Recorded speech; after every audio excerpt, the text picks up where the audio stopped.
नमस्कार, DD news पर आप देख रहे हैं समाचारों का बुलेटिन। मैं हूं लाल चंद्र सिंह। अगले 1 घंटे में देखेंगे देश और दुनिया की तमाम बड़ी खबरें, लेकिन सबसे पहले इस समय की हेडलाइंस। आईपैक मामले में पश्चिम बंगाल की मुख्यमंत्री ममता बनर्जी पर सुप्रीम कोर्ट में ईडी का गंभीर आरोप। छापेमारी को रोकने के लिए रची गई साजिश के तहत हाईकोर्ट में हुआ था वकीलों का हंगामा।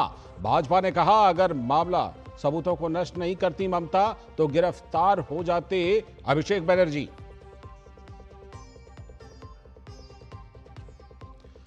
भारत बुधवार को राष्ट्रमंडल देशों की राष्ट्रीय संसदों के अध्यक्षों और पीठासीन अधिकारियों के 28वें सम्मेलन की करेगा मेजबानी। प्रधानमंत्री नरेंद्र मोदी करेंगे सम्मेलन का उद्घाटन। संसद को जनता के करीब लाने जैसे विषय पर होगी चर्चा। भारतीय रेलवे जल्द ही 9 नई अमृत भारत एक्सप्रेस ट्रेनों को दिखाएगा हरी झंडी। केंद्रीय मंत्री अश्विनी वैष्णव ने की घोषणा। पूर्वोत्तर, पूर्वी और दक्षिणी भारत के बीच और बेहतर होगी रेल कनेक्टिविटी।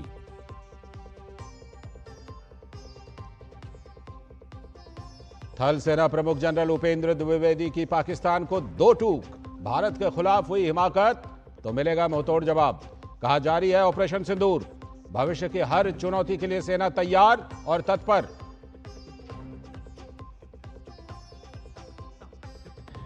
देश के अलग अलग राज्यों में फसल से जुड़े पर्वों की धूम। पोंगल और लोहड़ी पर लोगों ने परंपरा और संस्कृति के साथ मनाया जश्न। प्रधानमंत्री नरेंद्र मोदी ने देशवासियों को दी शुभकामनाएं।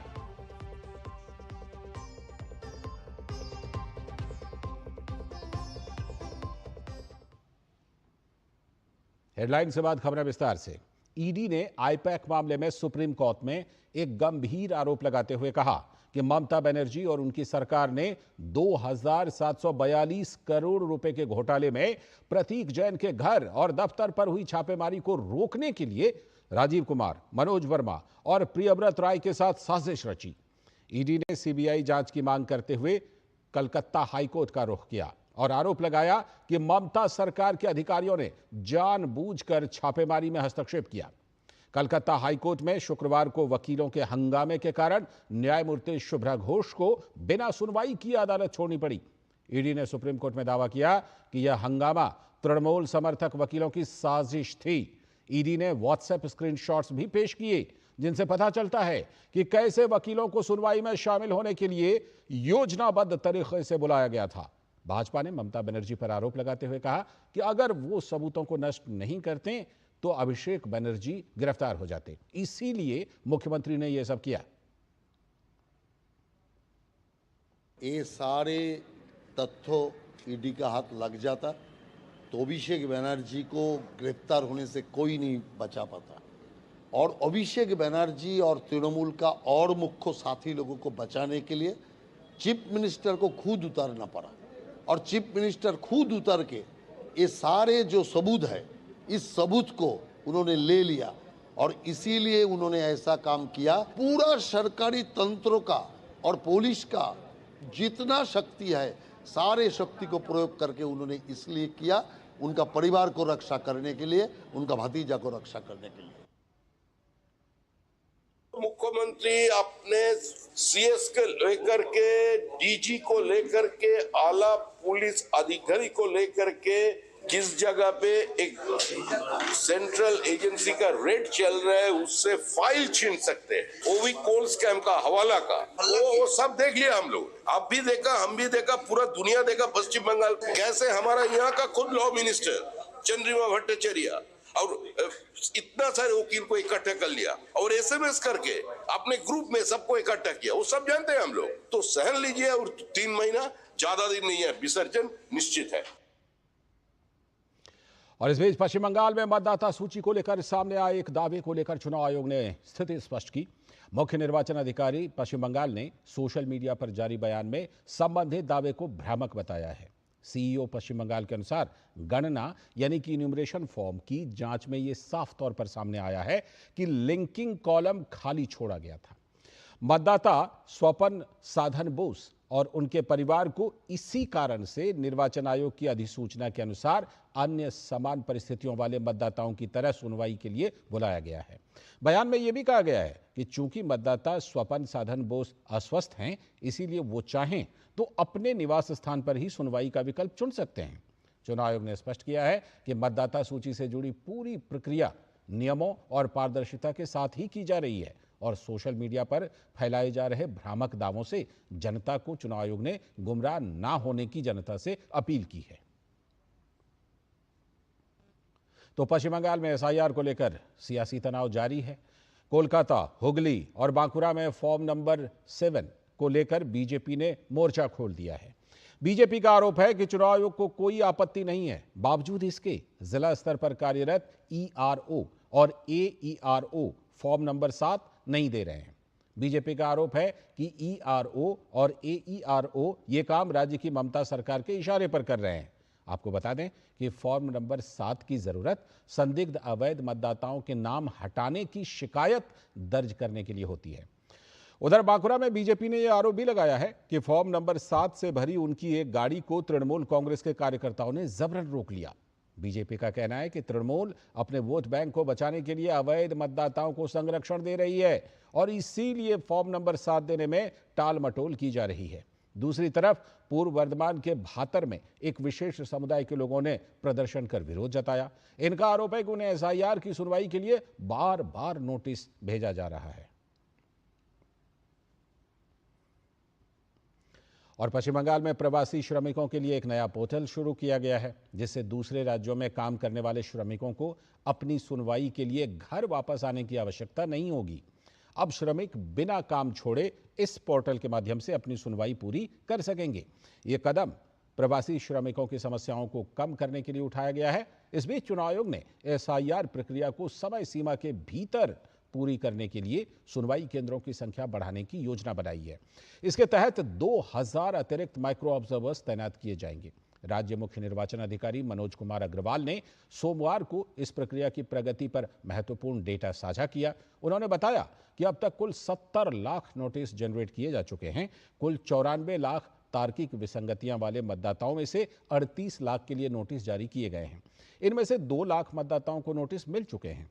अनमैप्ड मतदाताओं तक नोटिस पहुंचाने का काम अब अंतिम चरण में है। यह कदम राज्य चुनाव आयोग द्वारा आगामी चुनावों की तैयारी के तहत लिया गया है, ताकि सभी मतदाता सही तरीके से पंजीकृत हो सकें और चुनाव प्रक्रिया में कोई रुकावट ना आए।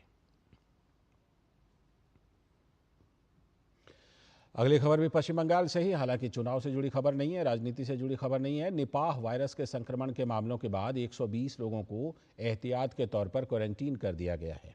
2 नर्सों के संक्रमित होने के बाद उनके कटवा और नदिया स्थित घरों, कटवा अनुमंडल अस्पताल, वर्धमान मेडिकल कॉलेज और बारासात के एक निजी अस्पताल में काम करने वाले 120 व्यक्तियों को 3 सप्ताह तक क्वारंटीन में रहने का निर्देश दिया गया है। स्वास्थ्य विभाग ने वायरस के प्रसार को रोकने के लिए एहतियातन ये कदम उठाए हैं। राज्य सरकार ने जनता से अपील की है कि वो निपाह वायरस के लक्षणों के प्रति सतर्क रहें और किसी भी संदिग्ध लक्षण का सामना होने पर तुरंत चिकित्सा सहायता प्राप्त करें।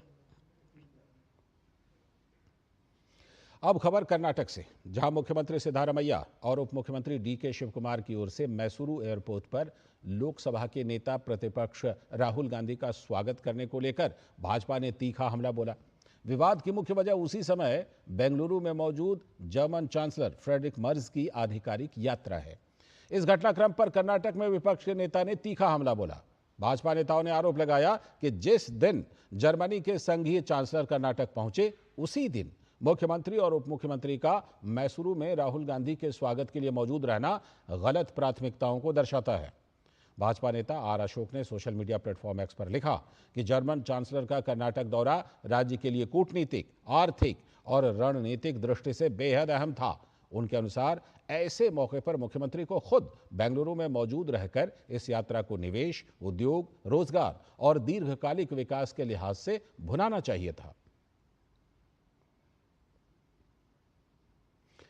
और कर्नाटक में ही तुमकुरु में स्टेडियम का नाम बदलने को लेकर सियासी विवाद खड़ा हो गया है। प्रदेश की कांग्रेस सरकार ने महात्मा गांधी इंडोर स्टेडियम का नाम राज्य के गृह मंत्री जी परमेश्वर के नाम पर रखने का फैसला किया है।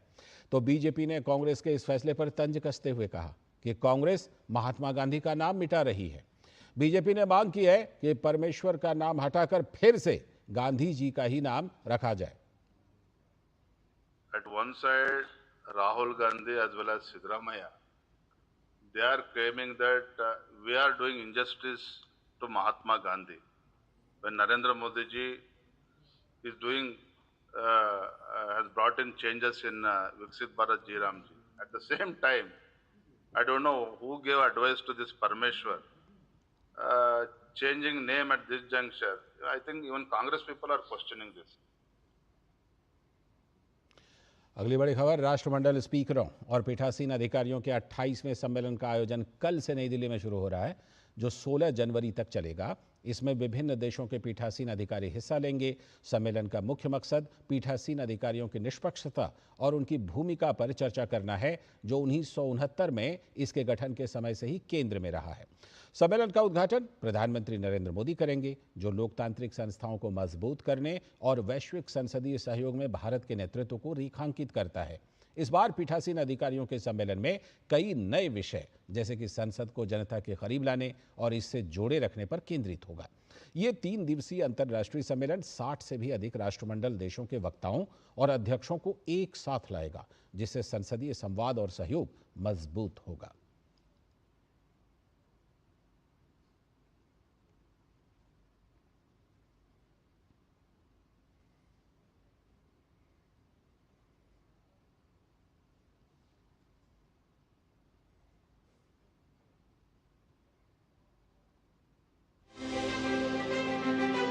लोकतंत्र, संवाद और वैश्विक सहभागिता। जब दुनिया एक मंच पर आती है तो दिशा भारत देता है।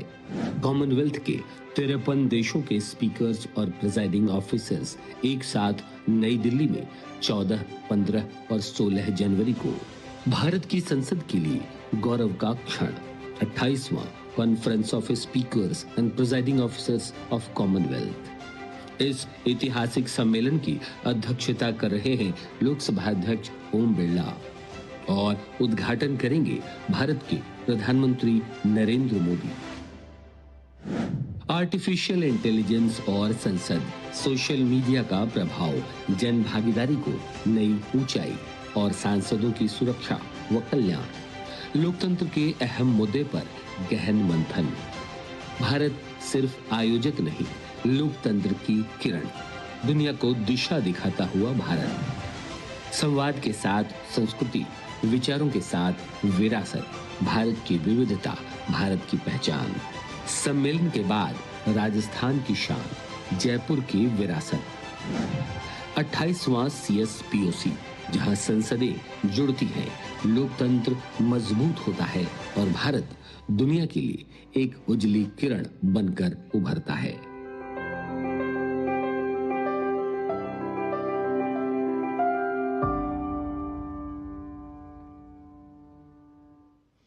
तो नई दिल्ली में बुधवार से शुरू हो रहे 28वें CSPOC सम्मेलन में हिस्सा लेने आए दक्षिण अफ्रीका और ग्रेनेडा के उच्च स्तरीय शिष्टमंडलों ने लोकसभा के अध्यक्ष ओम बिरला से मुलाकात की। ये मुलाकात केवल औपचारिक वार्ता तक ही सीमित नहीं रही, बल्कि इसमें भारतीय संस्कृति और उत्सवों का अनूठा संगम भी देखने को मिला। इस मौके पर शिष्टमंडल ने लोकसभा अध्यक्ष के साथ पारंपरिक रूप से लोहड़ी पर्व मनाया और अग्नि पूजन की परंपरा निभाई। ओम बिरला ने कहा कि भारतीय त्योहार और सांस्कृतिक संवाद विश्व बंधुत्व की भावना को सुदृढ़ करते हैं। चर्चा के दौरान दोनों देशों ने ऐतिहासिक मैत्रीपूर्ण संबंधों और रणनीतिक साझेदारी को और मजबूत करने पर बल दिया। बिरला ने कहा कि महात्मा गांधी और नेल्सन मंडेला ही की विरासत हमें लोकतंत्र और सामाजिक न्याय के साझा सूत्र में बांधती है। ब्रिक्स और G20 जैसे मंचों पर सहयोग को और मजबूत आधार देने पर भी सहमति बनी। दक्षिण अफ्रीका के अलावा स्पीकर बिरला ने ग्रेनेडा की सीनेट अध्यक्ष डॉक्टर डेसिमा विलियम्स के साथ द्विपक्षीय वार्ता की।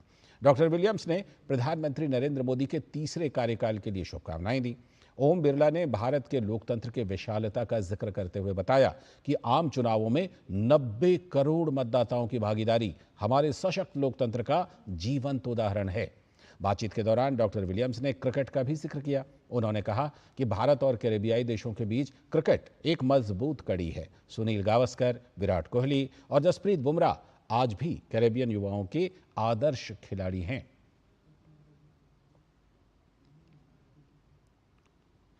फ्रांस के राष्ट्रपति के राजनयिक सलाहकार इमानुएल बोन से प्रधानमंत्री नरेंद्र मोदी ने मुलाकात की है। मुलाकात के बाद पीएम मोदी ने सोशल मीडिया प्लेटफॉर्म एक्स पर लिखा, राष्ट्रपति मैक्रोन के राजनयिक सलाहकार इमानुएल बोन से मिलकर बेहद खुशी हुई। हमने भारत फ्रांस रणनीतिक साझेदारी की सुदृढ़ता और विश्वास को दोहराया, जो विभिन्न क्षेत्रों में घनिष्ठ सहयोग से चिन्हित हैं। यह देखकर उत्साहजनक है कि हमारा सहयोग नवाचार, प्रौद्योगिकी और शिक्षा के क्षेत्र में भी विस्तारित हो रहा है।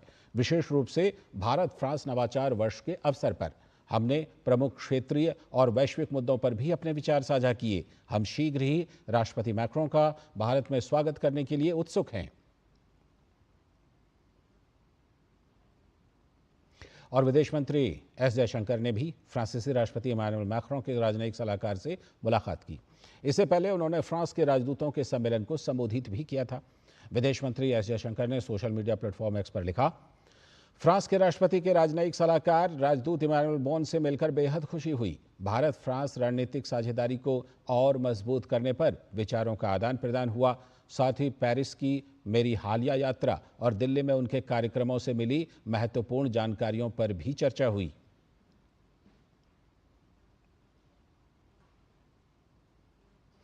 और विदेश मंत्री एस जयशंकर की अमेरिकी विदेश मंत्री मार्को रूबियो के साथ भी बातचीत हुई।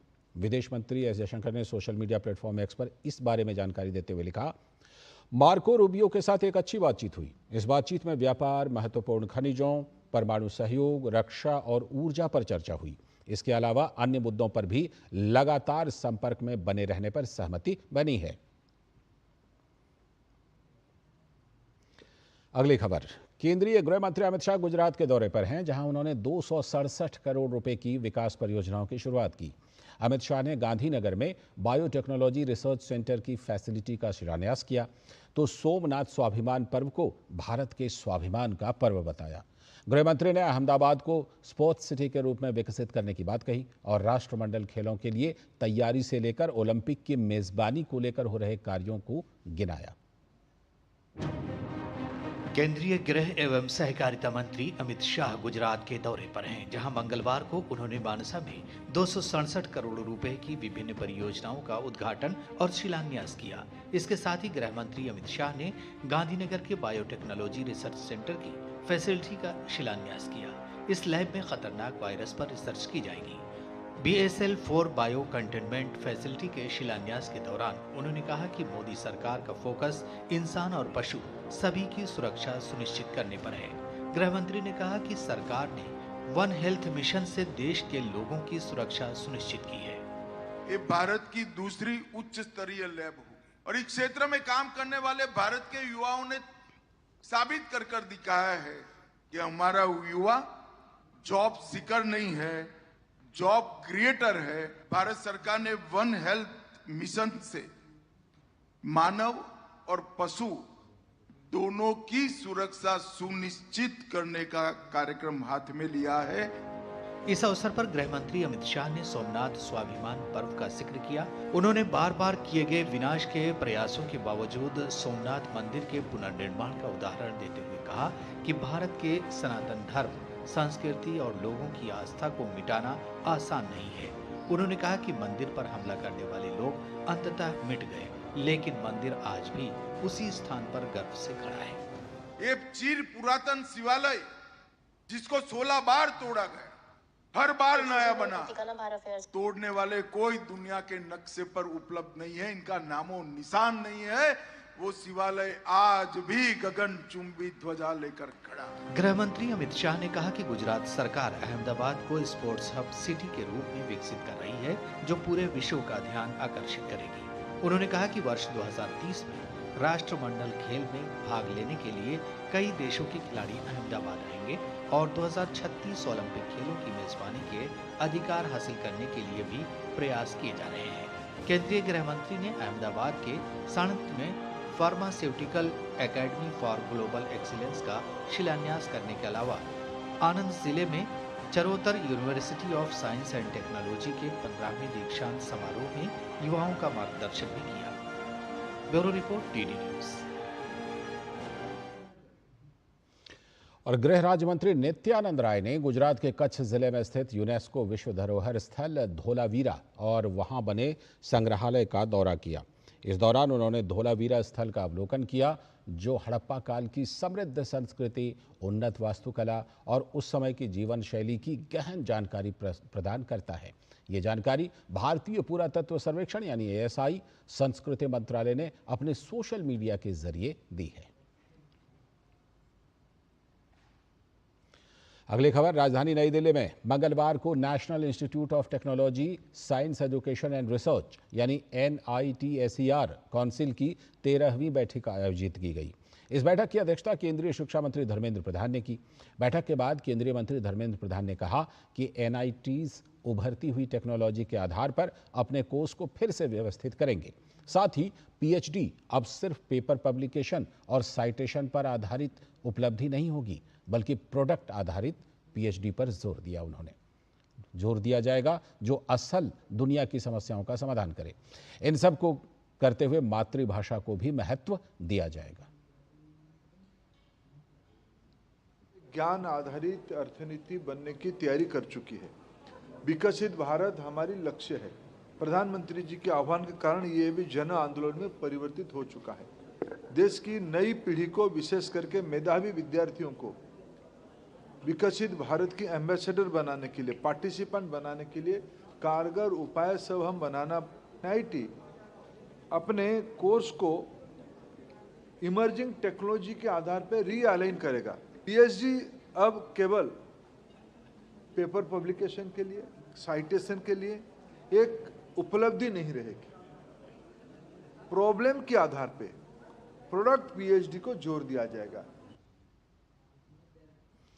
आगे की खबरों में, भारतीय रेलवे जल्द ही 9 नई अमृत भारत एक्सप्रेस ट्रेनों को हरी झंडी दिखाएगा। केंद्रीय मंत्री अश्विनी वैष्णव ने मंगलवार को इसकी घोषणा की।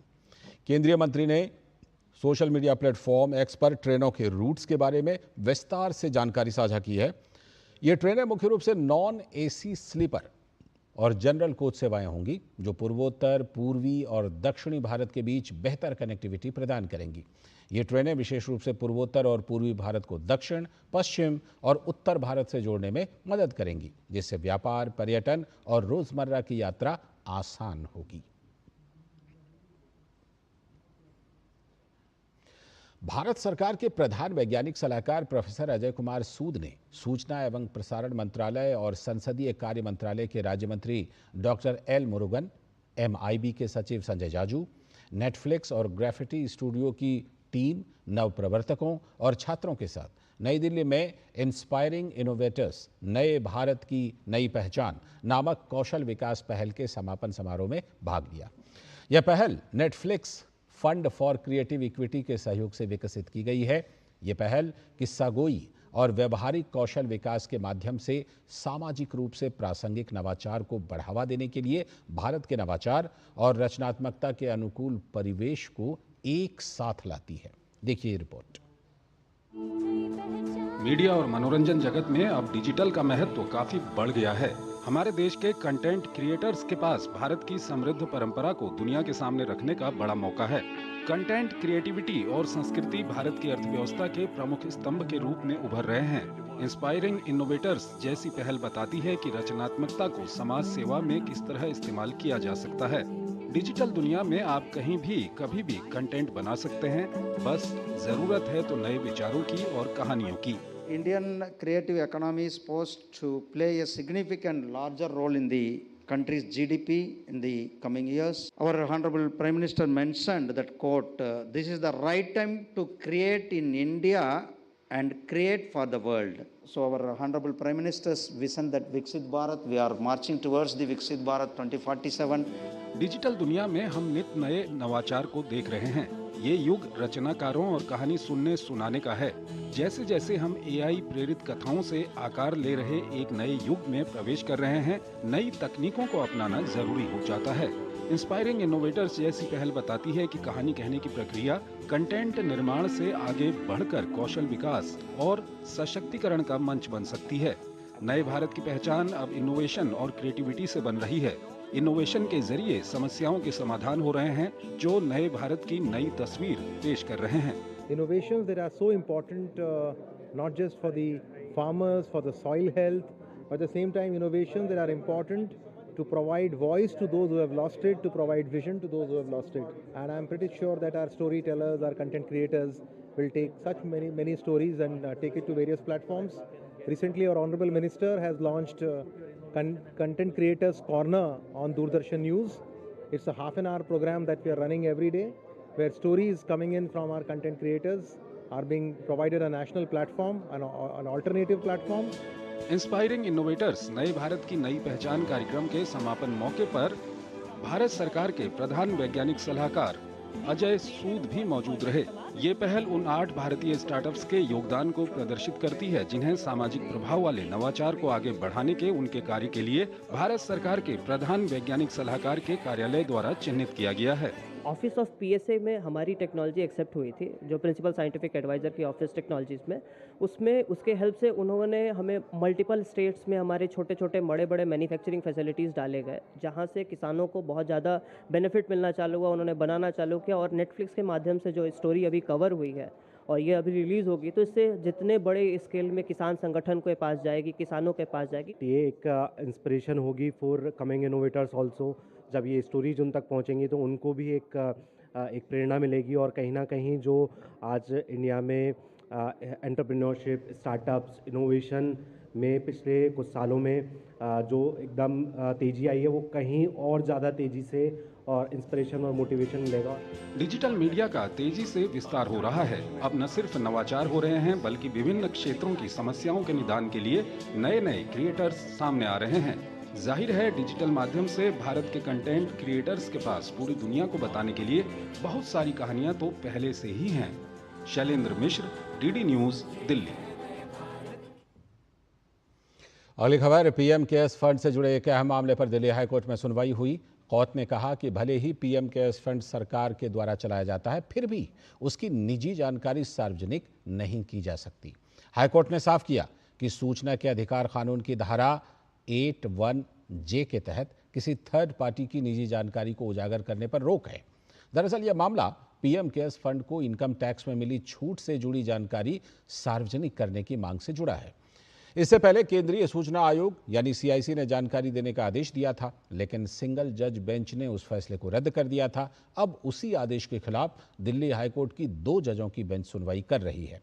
कोर्ट ने इस मामले में अगली सुनवाई फरवरी में तय की है।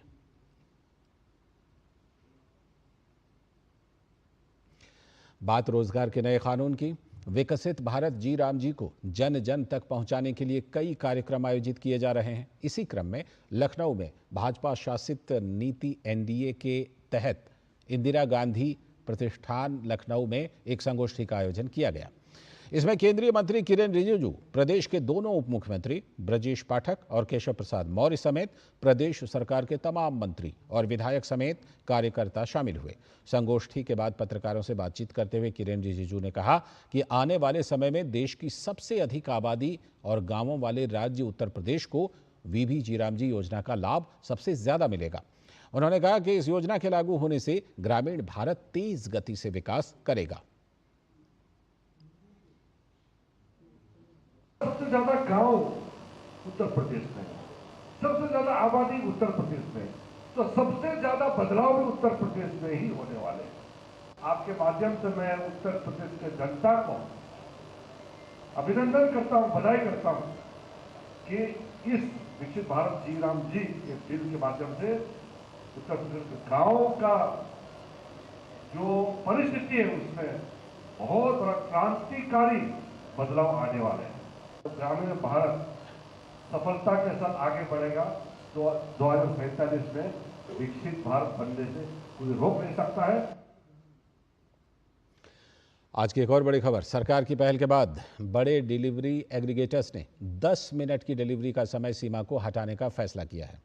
सूत्रों के हवाले से मिली जानकारी के मुताबिक डिलीवरी टाइमलाइन से जुड़ी चिंताओं को दूर करने के लिए केंद्रीय श्रम मंत्री मनसुख मांडविया ने बड़े delivery aggregators Blinkit, Zepto, Zomato और स्विगी जैसे प्रमुख प्लेटफॉर्म के साथ बैठक की।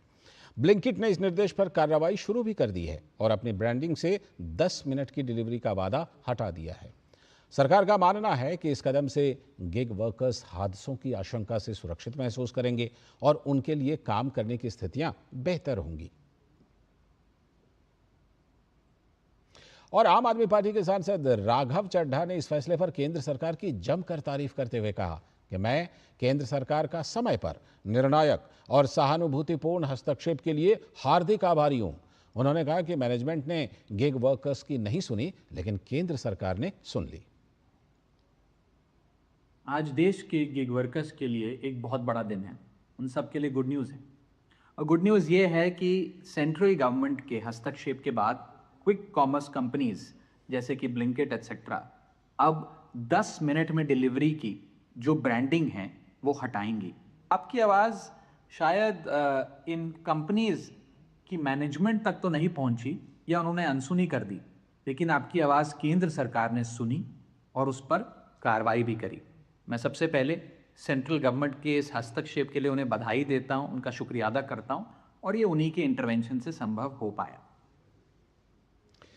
बात गणतंत्र दिवस समारोहों की। गणतंत्र दिवस के अवसर पर राष्ट्रपति भवन में विशिष्ट अतिथियों के लिए एट होम रिसेप्शन का आयोजन किया जाएगा।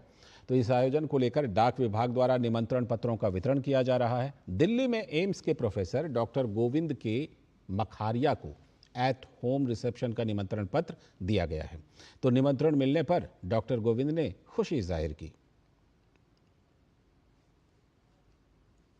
हमारे देश के राष्ट्रपति ने हमें इनवाइट किया है और हम लोग पूरा परिवार, हमारा पूरा इंस्टीट्यूट, पूरा डिपार्टमेंट, जितने भी लोग काम करते हैं मेरे साथ में, उन सब का सौभाग्य है कि ये निमंत्रण राष्ट्रपति महोदया का हम लोग के पास आया कि जो होम सेरेमनी है 26 जनवरी को, वहाँ पे मुझे बुलाया गया है। ये बहुत गौरव की बात है। धन्यवाद भी करना चाहूँगा राष्ट्रपति महोदया का फॉर हर काइंड इन्विटेशन। और साथ ही योग के प्रचार प्रसार में योगदान देने वाले योग गुरु विश्वास वसंत मांडलिक को भी राष्ट्रपति ने गणतंत्र दिवस समारोह में विशेष अतिथि के तौर पर आमंत्रित किया है। राष्ट्रपति भवन से भेजे गए निमंत्रण को भारतीय डाक विभाग की ओर से त्र्यंबकेश्वर में विश्वास वसंत मांडलिक को सौंपा गया। इस अवसर पर योग विद्या गुरुकुल में चल रहे सम्मेलन में मौजूद 25 देशों के योग साधक भी मौजूद रहे। योग गुरु मांडलिक मुख्य समारोह के साथ ही राष्ट्रपति भवन में होने वाले एट होम में भी मौजूद रहेंगे। मुझे निमंत्रण मिला है राष्ट्रपति जी के वहाँ से, इसका आनंद तो अपरिमित है। मैं तो मानता हूँ कि योग की विशेषता है, और जो हमारे माननीय पंतप्रधान जी ने योग को महत्व बढ़ाया है, इसका भी एक परिणाम है। तो योग के लोगों को योग के कार्य के लिए राष्ट्रपति जी बुला रहे, ये मेरे लिए बहुत अभिमान की बात है।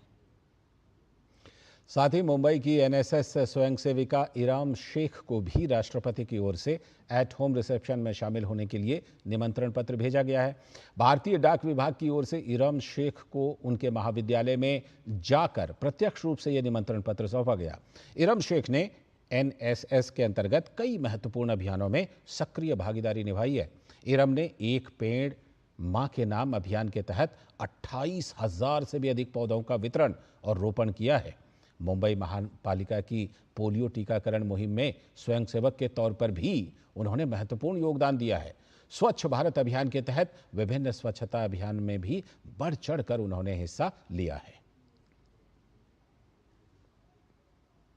I have got invited as a NSS special guest at Rashtrapati Bhavan to watch parade and another one event at home reception. मैं थैंक यू बोलना चाहूँगी हमारे राष्ट्रपति जिन्होंने मुझे इनवाइट किया है as a special guest, and thank you so much to Indian post जिन्होंने ये पार्सल मुझ तक सेफली पहुंचाया है।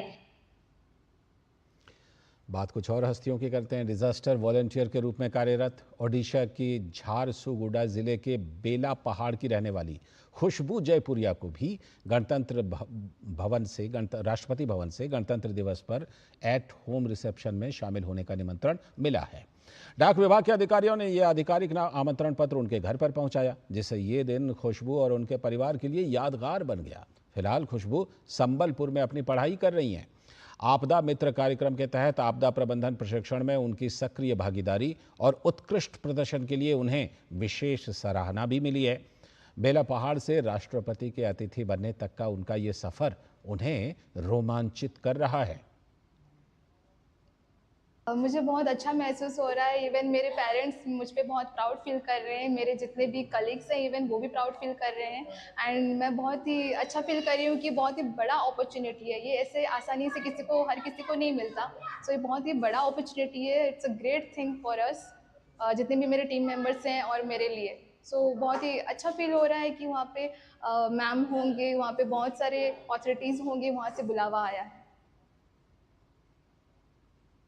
की तरफ से खुशबू जयपुरिया नाम की एक व्यक्ति को निमंत्रण देने आया था। पोस्ट ऑफिस के जो आर्टिकल आया था, तो हमने उनके पिताजी को वो इनविटेशन दिया और वो काफ़ी खुश हुए उसको रिसीव करके, और उन्होंने एश्योरेंस दिया कि वो जाके अटेंड करेंगे। ओडिशा के ही कालाहांडी जिले के भवानीपटना के सफाई कर्मी राजेंद्र पटरा को भी गणतंत्र दिवस 2026 के मौके पर राष्ट्रपति भवन से एट होम रिसेप्शन में राष्ट्रपति के अतिथि के रूप में आमंत्रण मिला है। यह सम्मान उनके सफाई कार्य के प्रति समर्पण को राष्ट्रीय स्तर पर पहचान देने वाला है।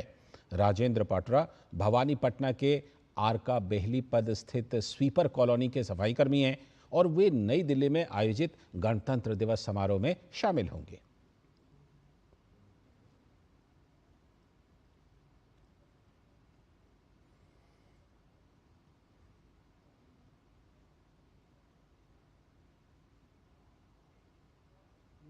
बहुत खुशी की बात है कि मेरे पापा को इनविटेशन कार्ड आया महामहिम राष्ट्रपति के भवन पे।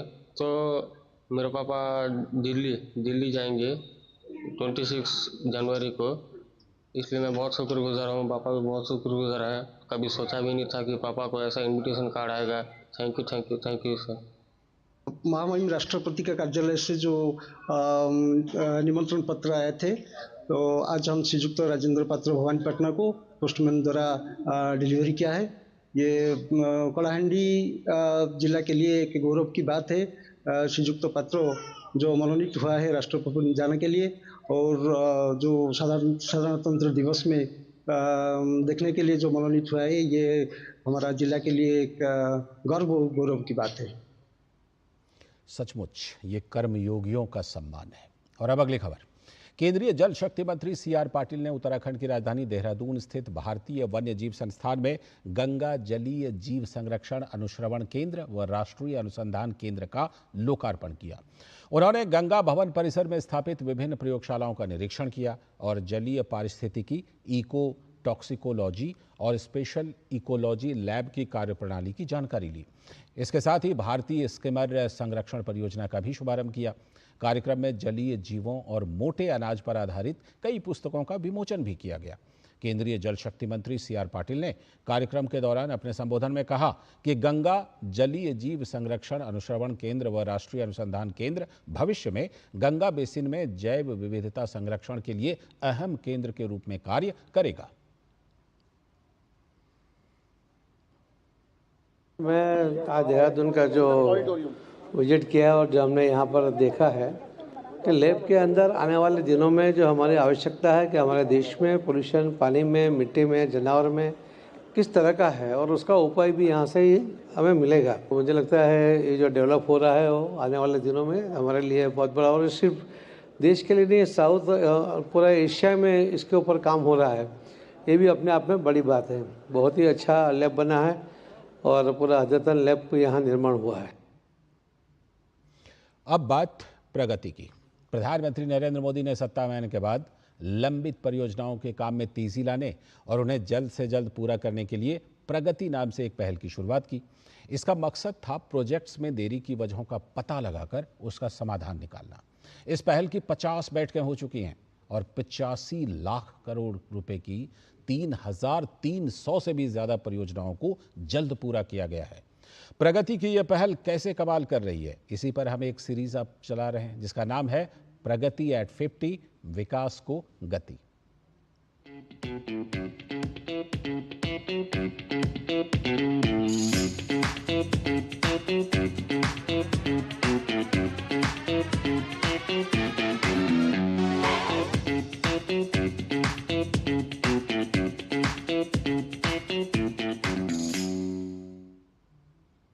आज बात एक खास रेलवे लाइन की। लुमडिंग सिलचर अगरतला रेलवे लाइन को असम, त्रिपुरा, मिजोरम और मणिपुर के लिए जीवन रेखा माना जाता है।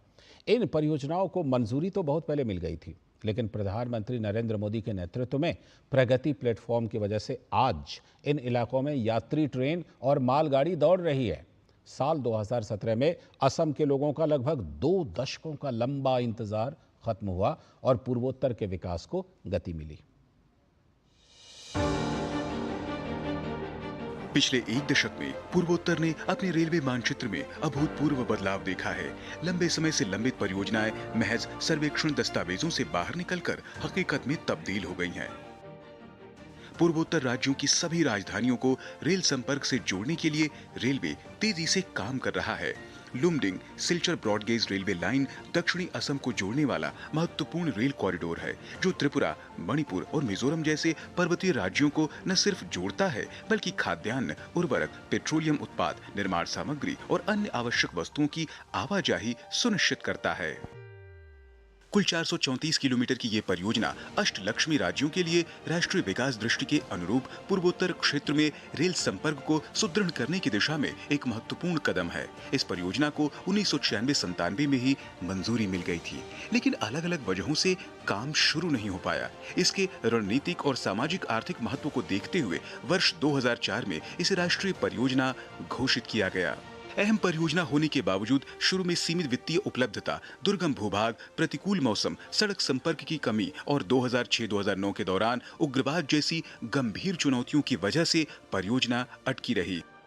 सुरक्षा के लिहाज से टेरिटोरियल आर्मी की तैनाती करनी पड़ी। हालात बेहतर हुए तब जाकर साल 2009 के बाद सामान्य निर्माण गतिविधियां फिर से शुरू हो सकी।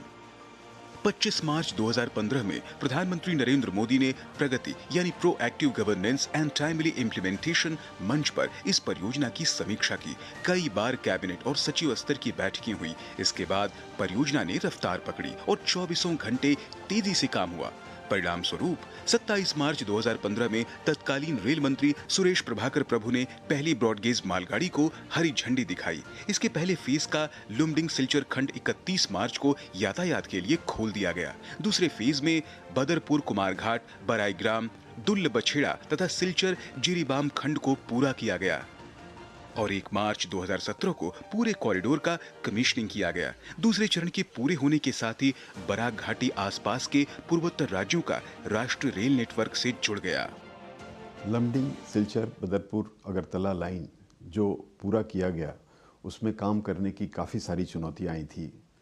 वहाँ पे भी लैंड एक्विजिशन की असुविधा हो रही थी, जंगलों में परमिशन की आवश्यकता काफ़ी पड़ रही थी और उसके अलावे लॉ एंड ऑर्डर का भी इशू काफ़ी था उस समय, जो बाद में धीरे धीरे काम करते हुए जब हम आगे बढ़े, सहयोग हमें मिला। स्टेट गवर्नमेंट का भी कहिए, पूरी तरह से फॉरेस्ट डिपार्टमेंट का भी सहयोग मिला। बट ये सहयोग जो प्रॉपर कोऑर्डिनेशन इस्टेब्लिश हो पाया, ये प्रगति में रेगुलर मॉनिटरिंग, रेगुलर रिव्यू के कारण हो पा रहा था और उस सहयोग के कारण ही हम इसको पूरा कर पाए। लुमडिंग सिलचर ब्रॉडगेज पूर्वोत्तर क्षेत्र में कनेक्टिविटी के लिए एक मील का पत्थर है। इस परियोजना में 12.86 किलोमीटर लंबी कुल 21 सुरंगें शामिल हैं। परियोजना की सफलता लगातार संस्थागत प्रयासों तथा विभिन्न एजेंसियों के बीच समन्वय से ही संभव हो सकी। इसकी वजह से यात्रा के साथ माल परिवहन में उल्लेखनीय सुधार हुआ है। सिलचर, अगरतला, इम्फाल, आइजोल, गुवाहाटी और दिल्ली तक पहुंच को आसान बनाया है। Bureau report, DD news.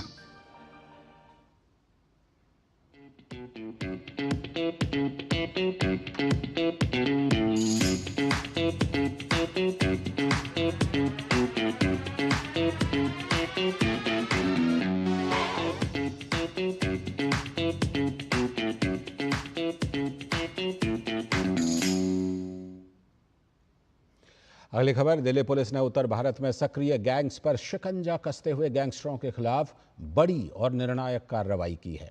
दरअसल दिल्ली पुलिस ने 48 घंटे तक ऑपरेशन गैंग बस्ट और 288 गैंगस्टर समेत 854 अपराधियों को गिरफ्तार किया है। देखिए हमारे संवाददाता देवांशु मल्होत्रा की ये रिपोर्ट। दिल्ली पुलिस ने गैंगस्टर्स और संगठित अपराधियों के खिलाफ अब तक का सबसे बड़ा अभियान चलाते हुए ऑपरेशन गैंग बस्ट को अंजाम दिया। यह अभियान 48 घंटे तक चला। दिल्ली पुलिस की कई टीमों ने दिल्ली एनसीआर समेत 6 राज्यों में छापेमारी की और 850 से ज्यादा अपराधियों को गिरफ्तार किया।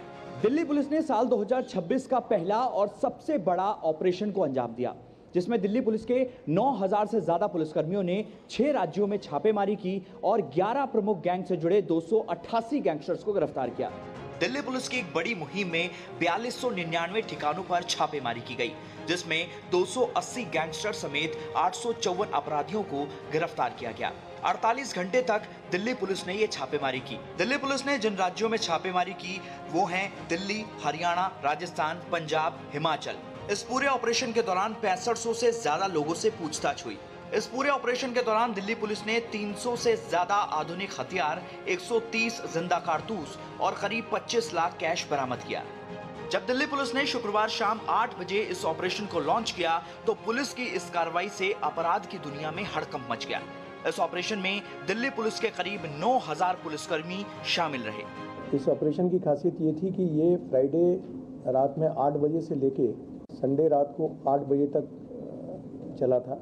लगातार 48 घंटे चला ये ऑपरेशन। इस फहरिस्त में कई ऐसे गैंग शामिल हैं जिन पर दिल्ली पुलिस ने सबसे बड़ा प्रहार किया है। इस ऑपरेशन ने इन बड़े बड़े गैंगस्टर्स की कमर तोड़ कर रख दी है। इसके अलावा इस ऑपरेशन के तहत निशाने पर वो भी लोग थे जिन्होंने इन गैंग्स की किसी न किसी तरह से मदद की थी। 280 गैंगस्टर्स पकड़े हैं जो कि मेजर और माइनर हैं। गैंगस्टर्स का मैं आपको बता दूं, कपिल सांगवान नंदू गैंग के 14, जितेंद्र गोगी गैंग के 13, काला जठेड़ी अनिल चिप्पी गैंग के 9, हैरी बॉक्सर अनमोल बिश्नोई गैंग के 2, नीरज भवाना नवीन बाली गैंग के 5, हिमांशु भाऊ के 2, हाशिम बाबा के 5, रोहित चौधरी के 2, राजेश भवानिया के 2, मंजीत महल के 4, गोल्डी ब्रार, टिल्लू, सद्दाम गौरी इनके 15। इस तरह से टोटल और प्लस अदर माइनर गैंग्स के 207, 280 गैंगस्टर्स पकड़े हैं। दिल्ली पुलिस अधिकारियों के मुताबिक ये ऑपरेशन गैंगस्टर्स और उनके शूटर्स, ड्रग तस्करों और संगठित अपराधियों से जुड़े लोगों के नेटवर्क को तोड़ने के लिए चलाया गया था। आने वाले दिनों में गिरफ्तार आरोपियों से पूछताछ के आधार पर और भी बड़े खुलासे होने की संभावना है। दिल्ली पुलिस ने स्पष्ट किया है कि अपराध और अपराधियों के खिलाफ यह अभियान आगे भी जारी रहेगा। इस पूरे ऑपरेशन के दौरान न केवल गैंगस्टर्स और संगठित अपराधियों के खिलाफ कार्रवाई की गई है, बल्कि उनसे जुड़े लॉजिस्टिक प्रोवाइडर और उनकी किसी भी प्रकार से मदद करने वाले लोगों पर भी शिकंजा कसा गया है। दिल्ली पुलिस का साफ कहना है कि आने वाले दिनों में समय समय पर इसी तरीके से ऑपरेशन चलाया जाएगा। कैमरामैन अनिल ठाकुर के साथ देवांशु मल्होत्रा, दूरदर्शन समाचार, दिल्ली। एक और बड़ी खबर, army chief general Upendra Dwivedi ने कहा है कि आत्मनिर्भर भारत से भारतीय सेना की ताकत बढ़ रही है। प्रेस वार्ता के दौरान उन्होंने कहा कि सेना में सकारात्मक बदलाव आ रहे हैं। ऑपरेशन सिंदूर अभी भी जारी है। पाकिस्तान को चेतावनी देते हुए उन्होंने कहा कि भविष्य में कोई भी गलत हरकत की जाएगी तो उसका मुंह तोड़ जवाब दिया जाएगा। एलओसी के पास अब भी कम से कम 8 आतंकवादी कैंप एक्टिव हैं और उन्होंने चेतावनी देते हुए कहा कि कोई भी गलत हरकत हुई तो भारत पूरी ताकत से जवाब देगा। जनरल उपेंद्र द्विवेदी ने कहा कि ऑपरेशन सिंदूर के दौरान आर्टिफिशियल इंटेलिजेंस का प्रेडिक्टिव इस्तेमाल किया गया। उन्होंने बताया कि ऑपरेशन सिंदूर के दौरान कम से कम 100 पाकिस्तानी सैनिकों की मौत हुई। साथ ही आर्मी चीफ ने दोहराया कि सेना किसी भी तरह के ऑपरेशन के लिए पूरी तरह तैयार है। Following the Pahalgam terror attack, a clear decision to respond decisively was taken at the highest level. Op Sindoor was conceptualized and executed with precision. The army successfully destroyed 7 out of the 9 targets and thereafter played a pivotal role in ensuring calibrated response to Pak actions. As you may be aware, Operation Sindoor remains ongoing. Any future misadventure will be resolutely responded to.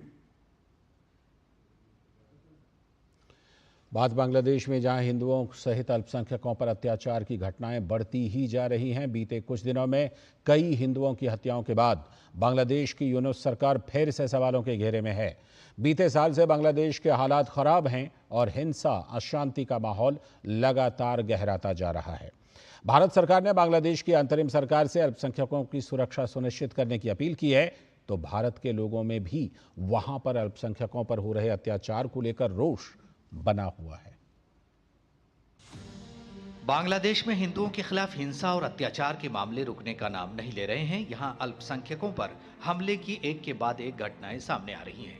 हालिया घटना बांग्लादेश की फेनी जिले की है, जहां 27 साल के auto rickshaw driver Sameer दास की बेरहमी से हत्या कर दी गई। दरअसल कुछ लोगों ने जानबूझकर समीर का ऑटो लूटने की कोशिश की। जब उसने इसका विरोध किया तो कट्टरपंथियों ने उसकी हत्या कर दी और उसका ऑटो लेकर मौके से फरार हो गए। एक अन्य घटना में बांग्लादेश में पूर्व प्रधानमंत्री शेख हसीना की पार्टी अवामी लीग के एक हिंदू नेता प्रलय चाकी की पुलिस हिरासत में मौत हो गई। मृतक नेता के परिवार ने आरोप लगाया कि जेल अधिकारियों ने उन्हें पर्याप्त चिकित्सा देखभाल नहीं दी और उससे उनकी मौत हो गई। 60 साल के प्रलय चाकी एक गायक भी थे। वे 2024 में छात्र आंदोलन से जुड़े एक विस्फोट मामले में जेल में थे।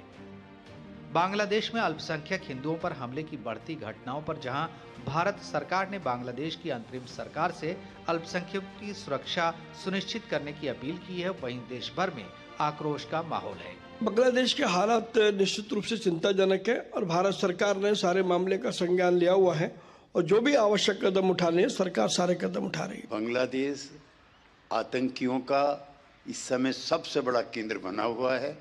पर्टिकुलरली अल्पसंख्यकों के लिए जिस तरह का व्यवहार है, मैं चाहता हूं कि भारत यूएन के ह्यूमन राइट कमीशन में भी इस बात को रखे। इंटरिम सरकार से उम्मीद रखते हैं कि वो सख्त कार्रवाई करे, मिसक्रेंट्स को कैफरे करदार तक पहुंचाए। बांग्लादेश स्वयं लगातार जिहादियों की जन्नत और हिंदुओं का कब्रगाह बनता चला जा रहा है। पिछले 23 दिनों में 7 से अधिक हिंदुओं की हत्याएं होगी। इतना विवश स्थितियों के बावजूद भी वो जो नोबेल शांति पुरस्कार विजेता जो है ना, अपने शांति से चैन की बंसी बजा रहे हैं। फरवरी में होने वाले संसदीय चुनावों से पहले बांग्लादेश में हिंसक वारदातें बढ़ रही हैं। टारगेट किलिंग और मॉब लिंचिंग के मामले में लगातार इजाफा हो रहा है। लोग बेखौफ असलहों और हथियारों का इस्तेमाल कर रहे हैं। हालात बद से बदतर होते जा रहे हैं। पिछले एक महीने में बांग्लादेश में हिंदुओं के खिलाफ हिंसा की बात करें तो 11 जनवरी को दगन भुइयां में समीर कुमार दास की हत्या की गई। 5 जनवरी को मोनी चक्रवर्ती को 4 सिंधुर बाजार में धारदार हथियारों से मौत के घाट उतार दिया गया। उसी दिन समाचार पत्र संपादक राणा प्रताप बैरागी को गोली मार दी गई। एक दुकानदार शरद चक्रवर्ती की भी धारदार हथियार से हत्या कर दी गई। 3 जनवरी को केवलभंगा बाजार में खोकन चंद्र दास को पेट्रोल डालकर जिंदा जला दिया गया। 29 दिसंबर को बांग्लादेश में हिंदू युवक बजेंद्र विश्वास की हत्या कर दी गई। 18 दिसंबर को दीपू चंद्र दास नामक हिंदू युवक की पीट कर हत्या कर दी गई। 24 दिसंबर को राजबाड़ी के पास अमृत मंडल को भीड़ ने मार डाला।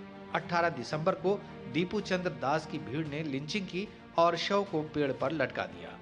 इस तरह की घटनाओं से अल्पसंख्यकों, विशेषकर हिंदू समुदाय के बीच खौफ का माहौल है। Bureau report, DD news. अब बात लोहड़ी पर्व की। देश भर में लोहड़ी की रौनक देखने को मिली। जम्मू कश्मीर से लेकर पंजाब, हरियाणा, हिमाचल और दिल्ली में लोहड़ी की छठा देखती ही बनी। फसलों और प्रकृति के साथ जुड़ा ये त्यौहार उत्तर भारत में खास तौर से मनाया जाता है, तो इसकी छठा पूरे भारत में देखने को मिली। इन शानदार तस्वीरों को देखकर सहज ही अंदाजा लगाया जा सकता है कि देश भर में लोहड़ी किस अंदाज में मनाई गई। चेहरों पर रौनक, दिल में खुशी और अग्नि के चारों ओर भांगड़ा। जिसने भी इन तस्वीरों को देखा, ये नज़ारे आंखों के जरिए दिल में उतर गए। हम लोग डांस करके, गिद्दा करके लोहड़ी सेलिब्रेट कर रहे हैं। हम गिद्दा करके, डांस परफॉर्मेंस करके हम लोहड़ी सेलिब्रेट कर रहे हैं। हम आग में भुग्गा डाल के वो लोहड़ी सेलिब्रेट करते हैं और उसके इर्द गिर्द घूमते हैं। इस तरह से हम और लोहड़ी सेलिब्रेट करते हैं। बोलियां डाली जाती हैं और डांस परफॉर्मेंस की जाती है। लोहड़ी पर्व को लेकर लोगों में खासा उत्साह देखने को मिला। उत्तर भारत में लोगों ने सजाई गई लोहड़ी में अग्नि प्रज्वलित कर उसमें मूंगफली, तिल, रेवड़ी और चावल डालकर सुख समृद्धि की कामना की। लोगों ने जलती हुई लोहड़ी के चारों ओर घूमकर अग्निदेव से आशीर्वाद लिया। इसके बाद मूंगफली, तिल और रेवड़ी को प्रसाद के रूप में ग्रहण किया गया। हमारा कल्चर को हम रिवाइव कर रहे हैं और हर साल मैं समझती हूँ कि ये त्योहार बढ़ चढ़कर मनाया जाता है। प्रधानमंत्री नरेंद्र मोदी ने देशवासियों को लोहड़ी की शुभकामनाएं दी हैं। प्रधानमंत्री ने अपने सोशल मीडिया संदेश में लिखा कि लोहड़ी प्रकृति के जश्न का पर्व है और उन्होंने लोहड़ी पर्व से देश में खुशी और आशावाद की भावना के गहरा होने की कामना की। लोहड़ी के अलावा पोंगल पर्व की भी रौनक दक्षिण भारत में दिखाई दी। ये पर्व न केवल कृषि संस्कृति से जुड़ा हुआ है, बल्कि प्रकृति के साथ सामंजस्यपूर्ण संबंध और जीवन में नई शुरुआत का प्रतीक भी माना जाता है। ये पर्व जीवन में खुशियाँ, समृद्धि, प्रेम, भाईचारे और सौहार्द की भावना बढ़ाने का भी काम करता है।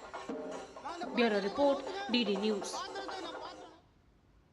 तो देश भर में फसलों से जुड़े पर्वों की धूम। और इसी के साथ इस बुलेटिन में फिलहाल इतना ही। हमें दीजिए अनुमति। नमस्कार।